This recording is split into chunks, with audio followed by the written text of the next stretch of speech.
What's going on, guys? I've got here a 2000 Chevy Tahoe, and I'm using this truck to point out to you the location of the fuel pump relay, as well as the fuse for the fuel pump.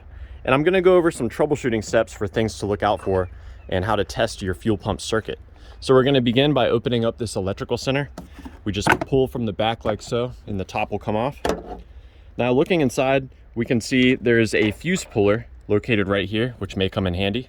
You can also find some spare fuses in this upper right-hand corner. Now, as far as the fuel pump relay goes, this is a computer-controlled relay right here. It should run momentarily after you turn the key to the on position. Should just click on for a few seconds and then turn back off. And it will turn back on when you successfully start your car. This relay should come on and be on continuously while the engine's running. Now, the fuse that provides power to the fuel pump relay is this 20 amp fuse right here. It's right next to it. So I'm gonna go ahead and pull this out here. And I wanna show you, this is a good fuse, and I've got next to it a blown fuse just for comparison. So definitely check that out. Now, as far as troubleshooting the relay goes, my favorite way to do that is to actually tap on the relay. Sometimes relays can get stuck, and by tapping on the relay or wiggling the relay around, you can get it to start working again. Further troubleshooting beyond that, we can remove this relay, set it aside, and we can swap in a different relay. So, you know, if your horn works, your horn relay works.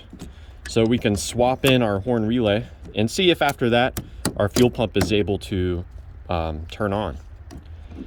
Now, I've got these pins color-coded, and I want to use them to show you what each one does, give you an overview of the electrical system regarding the fuel pump. So I mentioned our 20 amp fuse. This fuse provides constant power to this pin right here. So you should see power coming in at all times here. This fuse receives a constant ground. So you should always see ground here, whether or not the car is on. The computer that controls this provides a power at this pin when it desires the fuel pump to run. So you should see power here briefly after you turn the key to the on position, and there should be continuous power here while the engine is running. Now, when the power is sent from the computer here, it works with the ground there to activate this relay. And when this relay is activated, all it does is it connects the power pin here to this pin. This pin carries power directly to our fuel pump. You yourself can provide power to the fuel pump. If you have a wire, you can connect a wire off the battery positive terminal into this pin. Or if you have a paper clip or a wire, you can connect these two pins together. Doing this will directly send power to the fuel pump, and it will run continuously as long as power is provided. This can be useful as a troubleshooting step, or if you want to empty the fuel tank for some reason. Now let's talk more about troubleshooting. How do I know if my fuel pump's working? How do I know if it's providing adequate fuel pressure? So what's cool is we can head over here to the passenger side of the engine.